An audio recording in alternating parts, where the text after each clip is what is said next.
Aleluia, glória a Deus. Também saúdo os irmãos com a paz do Senhor, amém? Irmãos, para mim é um prazer muito grande de estar aqui mais uma vez. Eu louvo a Deus pela vida dessa igreja, pela vida do pastor Mardônio, que é uma pessoa que mora no meu coração já há um bom tempo. E vai ter mais minha presença aqui, viu, pastor? A gente está morando aqui perto agora, a gente mudou, a gente tá mudando agora. E quando a gente não tiver agenda, a gente vai vir aqui ouvir o pastor e se alimentar, tá bom? Quando a gente não tiver culto, certamente a gente vai estar sempre por aqui com os irmãos para nos alimentar. Eu louvo a Deus e eu me vejo, quando o Senhor está pregando, eu me vejo no Senhor. Eu me vejo no Senhor porque nós temos o mesmo linguajar, nós pregamos a mesma palavra e eu fico muito feliz. Na minha concepção, não precisava nem pregar mais nessa noite aqui, por tudo que foi dito, né? E eu estou alimentado, graças a Deus, desde o Apocalipse que o Senhor falou, e aquela palavra, né, tremenda. Inclusive nós vamos esta semana falar sobre o Apocalipse, né? No nossos estudos lá, nós vamos falar sobre como entender o Apocalipse, que tem tanta gente falando tanta bobagem por aí que não tem nada a ver, né? Inventando um monte de coisa, né? E esta semana nós vamos falar sobre o Apocalipse. Não precisa não, pode ficar à vontade, tranquilo. É bom pregar para crente, pastor, porque a gente só lê um versículo e o povo já conhece o resto da história e a gente desenvolve tranquilo. Sentado como está, irmão, pode ficar tranquilo, porque reverência à palavra de Deus não é ficar de pé. Reverência à palavra de Deus é a gente ouvir e praticar, né? Então fique à vontade, eu quero que os irmãos fiquem à vontade nessa noite. Êxodo capítulo de número 3, eu vou ler só um versículo, então fique tranquilo aí. Disse mais: eu sou o Deus de teu pai, o Deus de Abraão, o Deus de Isaque, o Deus de Jacó. Moisés escondeu o rosto porque temeu olhar para Deus. Só isso, irmãos. Irmãos, eu quero dar um título a esta mensagem nessa noite. Quem não tem memória não tem futuro. O pastor estava falando aqui sobre gerações. Quem não lembra a geração passada, aquilo que aprendeu, quem não tem um espelho de quem aprendeu um dia, irmãos, eu digo uma coisa para você, como o pastor falou aqui, as gerações estão correndo tão rápida, que às vezes eu olho para alguns tipos de crente, e eu imagino que essas pessoas nunca conheceram o verdadeiro evangelho até hoje. Essa geração de 20 anos para cá, irmãos, aqueles que não se firmaram em uma igreja que prega a palavra de Deus, até hoje não conheceram o evangelho. Até hoje não conheceram o verdadeiro evangelho. E é esta mensagem que eu quero trazer nessa noite. Você conhece a história. Deus aparece para Moisés e se apresenta para ele dizendo: eu sou o Deus de Abraão. Porque Deus, ele traz uma proposta que é algo tremendo, que Moisés sabia que se ele cumprisse aquilo, seu nome ia ser grande na história. E para ter um nome grande na história é necessário lembrar daqueles que também têm um nome honrado na história. Tem que ser espelho. Por isso Deus está dizendo para ele: você quer ser lembrado por esse povo de Israel? Lembre-se que esse povo veio de um grande homem chamado Abraão. Eu quero que você lembre, traga a memória: eu sou o mesmo Deus de Abraão. E se eu fiz na vida de Abraão, eu vou fazer na sua vida também. Então, irmãos, com uma palavra dessa, com uma afirmação dessa, que o Senhor faz para Moisés, não dá para não crer nesse Deus. Não dá para duvidar desse Deus, porque Ele cumpre aquilo que Ele promete. Vamos trazer um pouco a memória do que Deus, Ele fez com Abraão. Você conhece a história e sabe que Ele fez muitas coisas. Mas uma das coisas principais foi um pacto que Ele fez com Abraão. E existia alguns tipos de pacto. Os principais eram dois. Aquele que se fazia entre homens, da qual se colocava a mão por baixo da perna ou da coxa do ser humano e ali firmava um pacto de juramento. O outro era entre homem e Deus. Este era diferente, aonde se partia os animais e ali a parte mais fraca do acordo passava entre os animais. Você conhece a história que Abraão está tangendo ali os animais que queriam comer aquela carne. E quando cai de repente um sono pesado sobre ele, quando ele desperta, diz a palavra do Senhor, que o Senhor estava passando no meio. Mas como assim? Se quem passa primeiro é a parte mais fraca, pastor, e Deus passou. Porque a parte mais fraca ele tinha a possibilidade de quebrar o pacto e o outro que era mais forte perdoá-lo. Agora eu pergunto a você, tem como Deus quebrar o pacto se ele é o mais forte? Então Deus estava dizendo para Abraão: Abraão, eu passei primeiro porque eu sei que você ia quebrar. Agora eu passando, ele diz a palavra de Deus que ele jurou por si mesmo, porque não havia outro maior do que ele para jurar. Então ele olhou para o céu, para a terra, e não tendo por quem jurar, ele jurou por si mesmo: Abraão, eu juro que farei de ti uma grande nação. Deus está dizendo para Moisés: Moisés, não temas, porque eu sou o Deus de Abraão. Ele disse: eu sou o Deus de Isaque. Sabe onde ele estava? Moisés estava no deserto.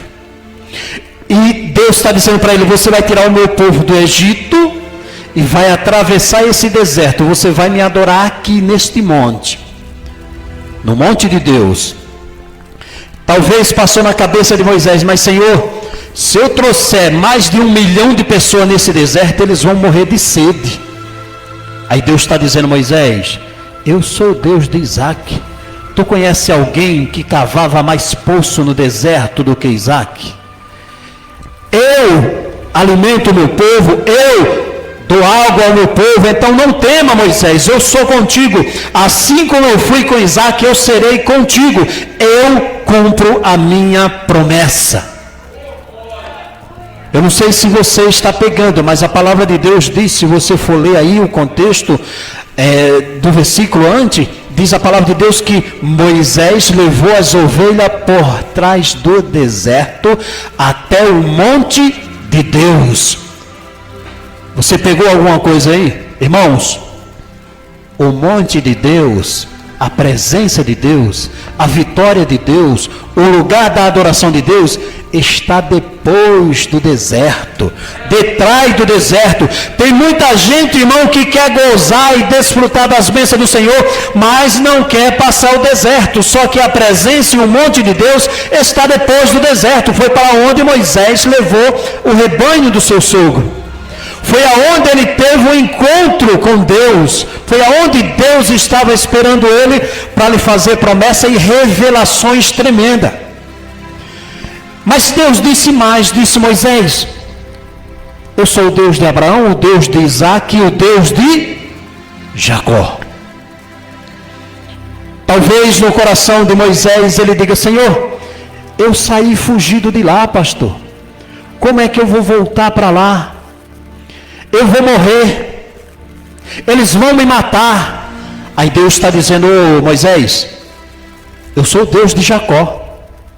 Você lembra que Jacó também saiu fugido do seu irmão? E quando ele voltou, ele tinha a mesma sensação que você, que seria morto pelo seu irmão.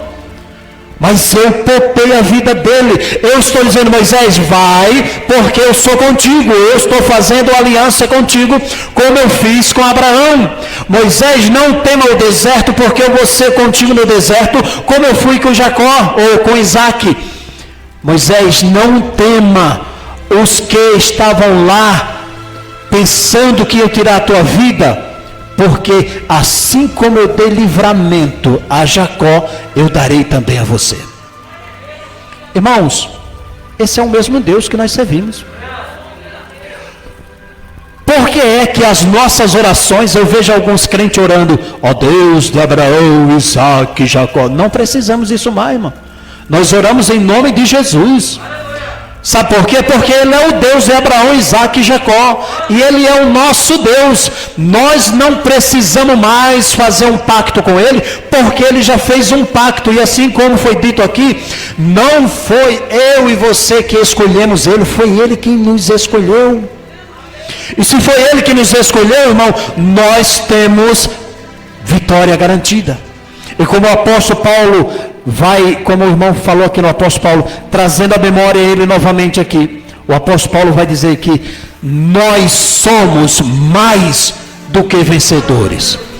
Por que mais do que vencedores? Porque a gente vence sem precisar lutar, porque Ele lutou por nós na cruz do Calvário. Então, irmãos, Moisés recebe esta promessa, mas tem algo mais, irmãos, que me chama a atenção nessa frase: o Deus de Abraão, o Deus de Isaac e o Deus de Jacó. Sabe por quê? Sabe o que me chama a atenção aqui? É que Abraão era casado com uma mulher estéril. Jacó era casado com uma mulher estéril. Isaac era casado com uma mulher estéril. O Deus de Abraão, o Deus de Isaac, que tinha uma mulher estéril, e o Deus de Jacó, que tinha uma mulher estéril. Deus está dizendo para Moisés: Moisés, você está na vantagem ainda de Abraão, Isaac e Jacó. Abraão era casado com uma mulher estéril, você tem 2 filhos. Abraão, ele tinha uma mulher estéril, mas eu cumpri na vida dele. O que você mais está temendo? Você vai voltar a este monte aqui, aonde eu vou te entregar os teus filhos de volta, a tua família, e você vai seguir o meu caminho. Não tema, porque a vitória é garantida. Você conhece a história, e diz a palavra de Deus que ali havia uma sarça pegando fogo. E eu já vi tantas interpretações dessa sarça. Tem gente que diz que aquela sarça é eu e você. Tem gente que diz que aquela sarça era Israel. Tem gente que diz que aquela sarça era Deus mostrando, olha só, aquela sarça era Moisés, e aquele fogo era o fogo de Deus, que ardia no coração dele por vingança. Já vi tantas interpretações desse jeito. Irmãos, nós sabemos que todos os países, antigamente, sempre teve essa cultura de que os países eram simbolizados por uma árvore. Por exemplo, Israel é simbolizado por uma figueira. A figueira é o símbolo de Israel. Assim como o pau-brasil é o símbolo do Brasil. E assim como outras nações. E o símbolo, a árvore que representa o Egito, é um arbusto. Aquela sarça representava o Egito, a única árvore do deserto.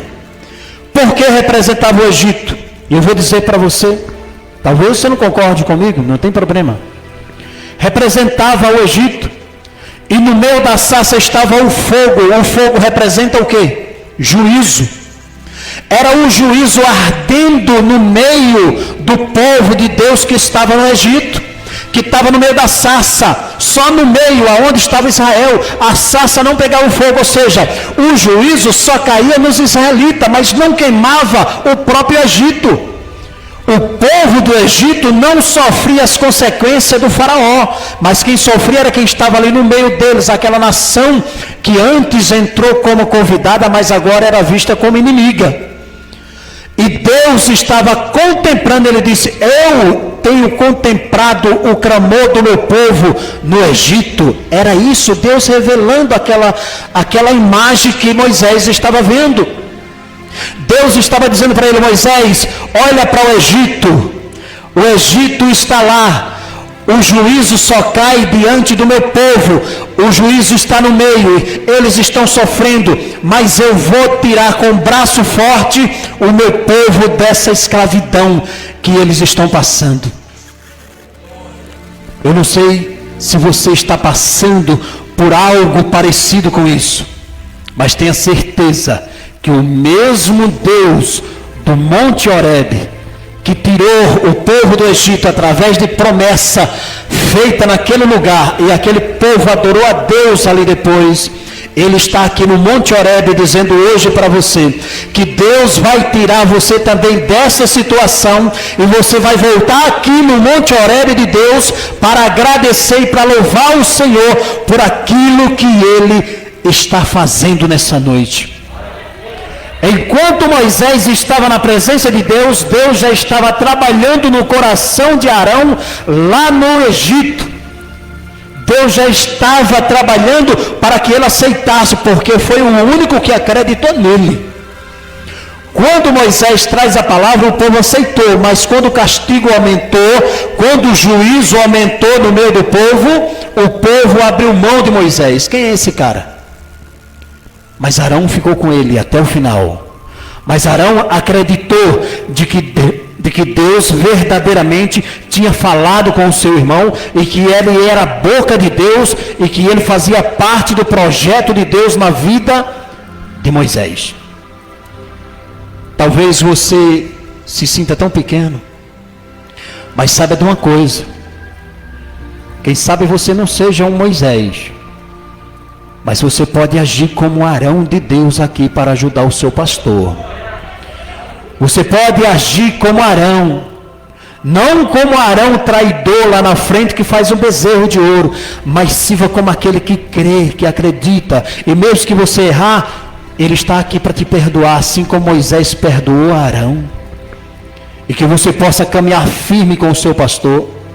Porque o que nós temos visto por aí, irmãos, são tantas coisas que hoje fica até difícil se entregar o púlpito para todo mundo para pregar. São tantas aberrações. Eu fiz uma série sobre a tal igreja, pastor, que o senhor estava falando aqui. Eu fiz uma série lá. E o pastor, essa igreja preta, né? Aí, quando eu comecei a fazer a série, que um pastor lá em Pernambuco, ele ligou para mim. Ele ligou para mim e disse: pastor, aí um telefone, um número diferente. Alô? Aí o pastor fulano, eu disse: pois não, pastor, Pai Senhor, eu estava no meu trabalho. Ele falou: pastor, Deus usou o Senhor para falar comigo. Eu já estava com a tinta pronta para pintar a igreja. Eu já estava pronto, já ia tirar as coisas aqui tudo. Estava pronto para trocar o púlpito por um tambor de lata, para colocar aqui e pintar a igreja de preto. Estava já trocando, já estava pesquisando as luzes, como era que eu ia colocar para ficar só no púlpito. Irmãos, olha, é coisa séria.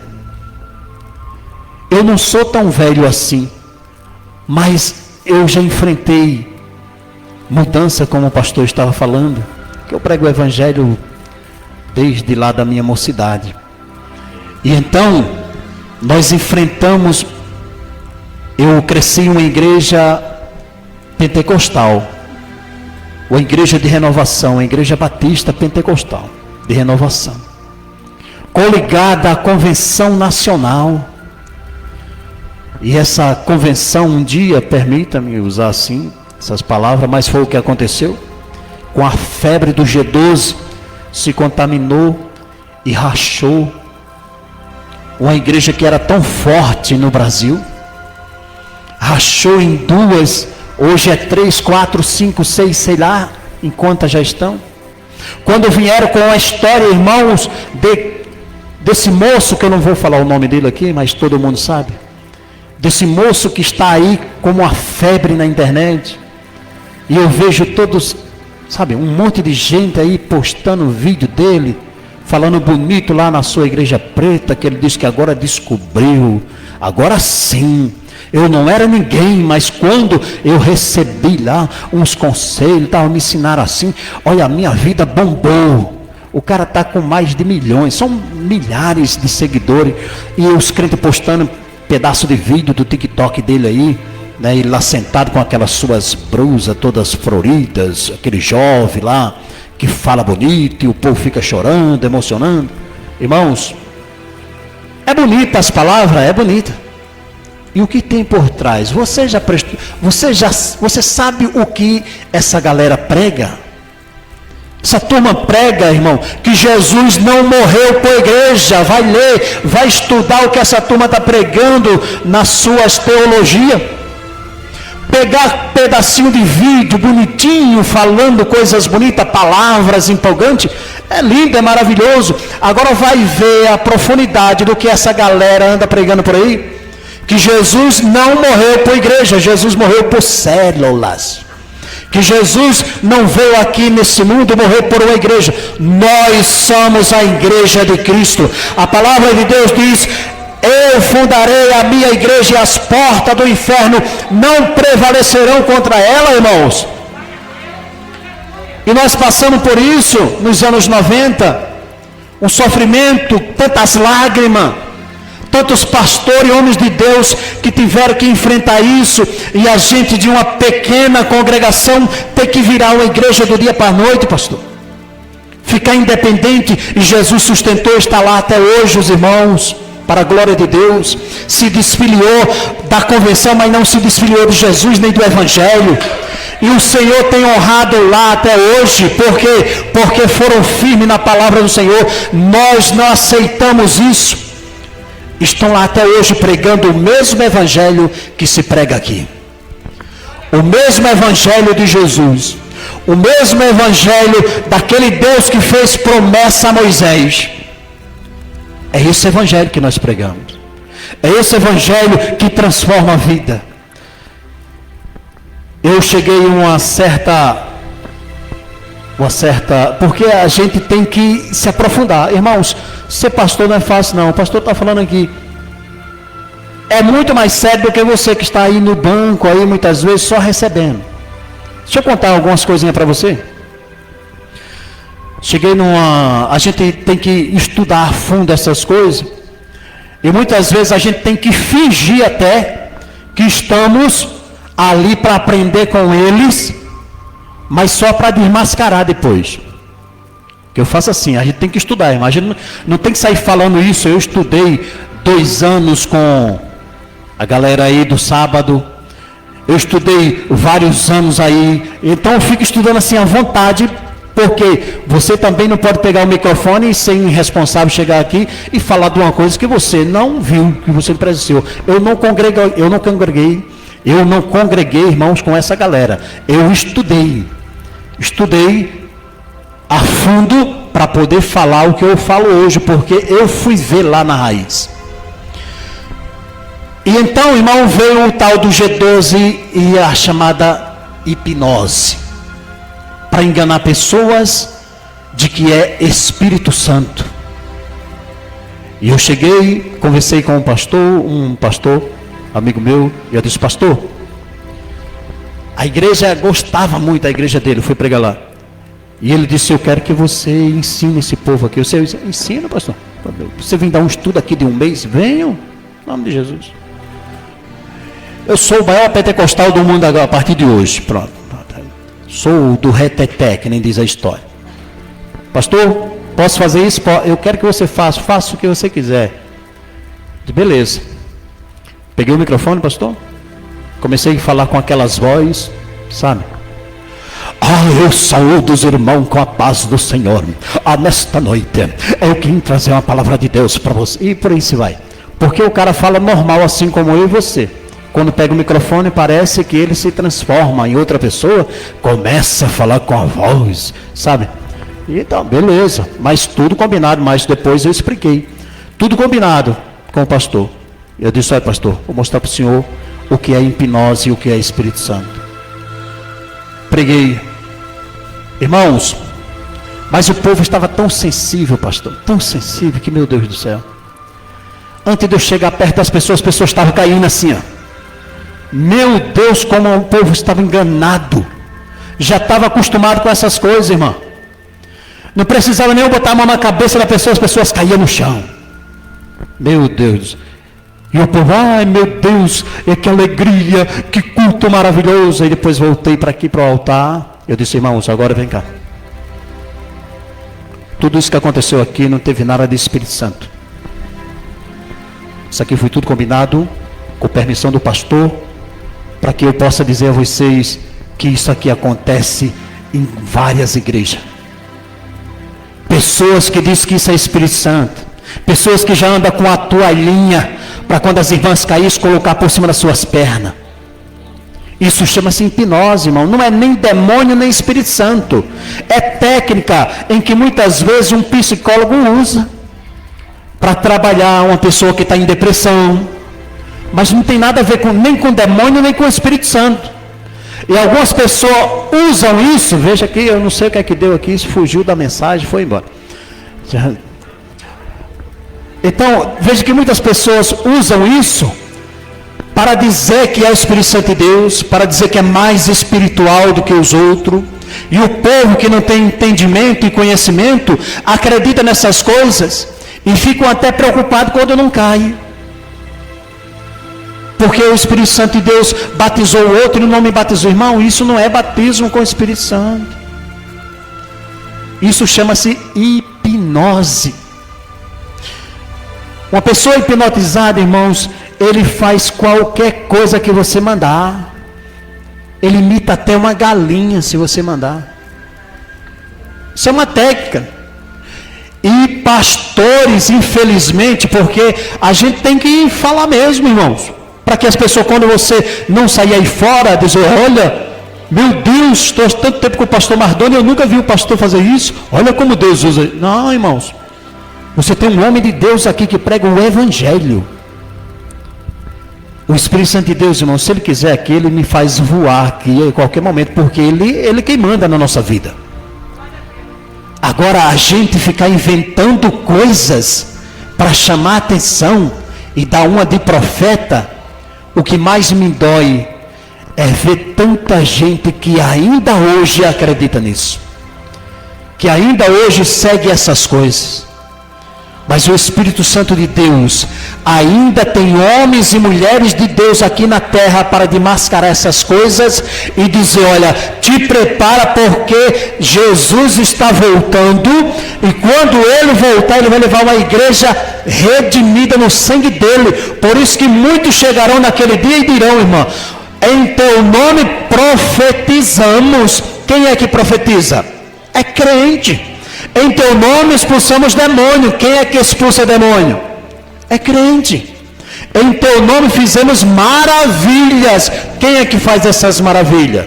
Crente. Mas nem tudo que é parecido significa que é. Nem tudo que é amarelo é ouro. Então, para a gente encerrar nessa noite, irmão, Deus, Ele fez promessa a Moisés. E eu acredito que Deus nessa noite, Ele também está fazendo promessa a nós, dizendo, olha, não vai ser fácil, do jeito que está aí, essa turma tem muitos seguidores, essa turma são fortes, tem dinheiro, tem a mídia, tem tudo nas mãos, mas não tema, porque eles podem ter os todos poderosos desse mundo, mas nós temos o Todo-Poderoso. Melhor que todos os poderes do mundo, nós temos aquele que é todo-poderoso, que está do nosso lado e que nada vai fazer parar uma igreja que prega o Evangelho, uma igreja que clama, uma igreja que acredita na sua palavra. Pastor, sabe por quê? Eu estava ouvindo o Senhor, a gente fica triste muitas vezes e depois a gente se alegra porque a gente sabe que nada foge da vontade de Deus e dos projetos de Deus quando a gente vê dizer, uma igreja fechou. É triste, né? Para nós. Mas, sabe, irmãos, eu conheço tantas pessoas que fecharam a igreja. Pelo menos as que eu conheço.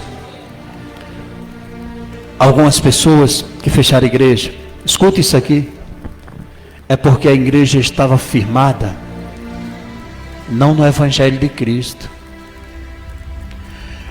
Quando se funda uma igreja baseada em movimentos, você vai ter que inventar movimento todo mês para sustentar esse povo. Agora, quando você funda uma igreja na palavra, irmão, pode descansar em Deus, que você vai ter sempre 1, 2, 3, 4, seja lá quanto for, a igreja cheia, a igreja com 4, a igreja com 5, seja lá, mas ela está fundada na palavra. Deus não fecha a porta da sua igreja, nem o inferno pode fechar, irmão. Agora, se você fundar uma igreja baseada em movimentos, você vai ter que inventar um movimento, uma campanha saindo da lama, uma campanha, o azeite não sei do que, de tudo na vida. Por quê? Porque não tem palavra, então tem que ter movimento. E, irmãos, movimento é como as ondas do mar. Tem movimento, a onda vem. Hoje não tem movimento, só tem estudo. A onda vai embora procurar outro movimento. Mas aquele que estão firmados na palavra do Senhor, irmão, ele não é movimentado por movimento de homem, ele é movimentado pelo Espírito Santo de Deus, que transforma a sua vida, que transformou o seu entendimento e que lhe firmou na palavra e na casa do Senhor para todo sempre. E ele só arreda o pé quando o Senhor vier para levar a sua igreja para o céu. Você acredita nisso? Aplauda ao Senhor essa noite.